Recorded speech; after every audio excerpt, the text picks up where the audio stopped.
We're back again, folks. We are going to be reviewing a companion film. This movie I mentioned that I would review when I reviewed the Carol Reed film Night Train to Munich, and this is considered a similar film. A lot of people thought that there was a lot of similarities other than the train and some of the characters. Nah.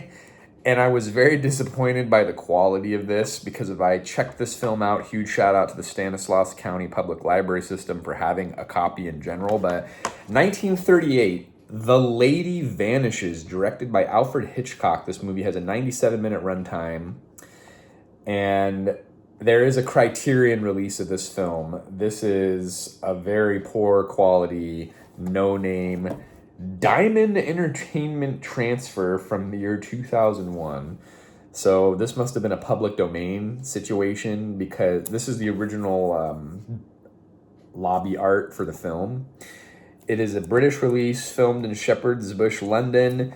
It's a studio film, and it was originally going to have another director, and they started filming in Yugoslavia, but the Yugoslavian government didn't like how they were being portrayed. There's allusions to the impending World War II and the Third Reich with the way they kind of wrote the story, but it's an interesting film. I would say it's a fun film. It's based on a 1936 novel, The Wheel Spins by Ethel L. White. The screenplay was written by the same two fellows that wrote Night Train to Munich, Sidney Gillette and Frank. I can't even read my own handwriting. It's so sad. Again, I'm doing an early morning review, so I didn't want to use my typewriter, so it's quite loud, so I hand wrote all my notes, and I have doctor's handwriting. Anyway, so there's some similarities to the novel, but then Alfred Hitchcock and the screenwriters, they kind of, along with his wife who helped him with most of his scripts, they kind of went in a different direction, made a lot of changes. But this is considered the film that caught Hollywood's attention of Alfred Hitchcock, and David O. Selznick and MGM sought Alfred Hitchcock to come to Hollywood, and he did. They thought he would be a profitable director, which he was. And I believe he was very prolific, something like over 70 films. We reviewed some Hitchcock films here on the channel before. This movie had a £104,000 sterling budget, which equates to about 139,000 US dollars. Originally, like I mentioned, it was filmed on location in Yugoslavia, but then when that didn't work out and they got rid of that director, and then the director passed the script on to Hitchcock, they filmed it in studios, and it kind of had that similar vibe that I mentioned in The Night Train to Munich, where they did a lot of small-scale models to get the camera shots. Lots of good cinematography for the era. Again, I feel like this movie could have been better if the transfer of this was not horrible. I feel like they just ripped a VHS onto a DVD. Wished I could have found a Criterion release of this to watch, but alas, this is what the library had on short notice. Basically, the premise is there's an English woman who's a spy, which we don't really find out until much later in the movie. Spoiler alert! And the whole movie basically takes place on a train going through Eastern Europe or, I don't know, Germanic territories in 1938. And there's this plot to eliminate her. I can see how this movie inspired a lot of other films. There's a movie with Jodie Foster that I believe I've reviewed here on the channel called Flight. And that kind of has a similar vibe. A missing person that only one person initially remembers and nobody else remembers, and there's this whole conspiracy situation. It's a fun film. I didn't like it as much as I liked Night Train to Munich, which this movie has very high scores. The Rotten Tomato critic average is 98%.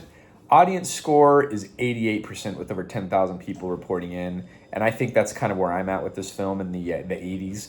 7.7 out of 10 on IMDb. And I am 4 out of 5. It was fun. There was some crossover. They had these two very British dudes that were also in Night Train to Munich, and I mentioned it in that review, and they were also in this film. Obsessed with cricket, trying to get home to see their match, which the same character situation was happening, and they get caught up in the situation and they have to be involved. It's funny. There's a lot of comedy in this movie as much as a serious situation as well. Paul Lucas is in this film, and I recognized him immediately. And that guy was like 20 years later. He was in 20,000 Leagues Under the Sea, and that guy looks like he didn't age a day between then, 1954 or whatever, when this movie came out in 1938. So that was one person that I did remember. I didn't notate any of the other people in the film. Paul Lucas does get top billing. Margaret Lock was also obviously one of the main ladies in the film. Michael Redgrave, and yeah, it was just a fun film. Cinematography by Jack Cox. Yeah, they say on the back of this low budget transfer, fully restored. The audio was great. The picture quality was not very good for this copy. So I think it was worth a watch. It's probably a one watch. Definitely not my favorite Hitchcock film. Some of his earlier stuff, it's just really hard for me to get into. I like his stuff from the 50s and 60s the best. And even one of his later films, I reviewed it here on the channel, Frenzy. I think it came out in the early 70s. That was his last English film. Yeah, so check it out. The Lady Vanishes. It originally had a different title, and I forgot to write it down. So that's another review in the can. Thanks for watching. Have a great evening, afternoon, wherever you are. I don't know.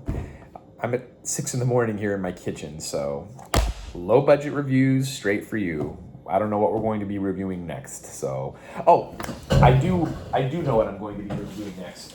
I don't know when I will have time to watch this, but I definitely plan on reviewing a movie that was requested to be reviewed by my friend Jose, 8mm, directed by Joel Schumacher. So that's up and coming. I only found a VHS copy, so 4:3 aspect ratio. Here we come. We'll see you then.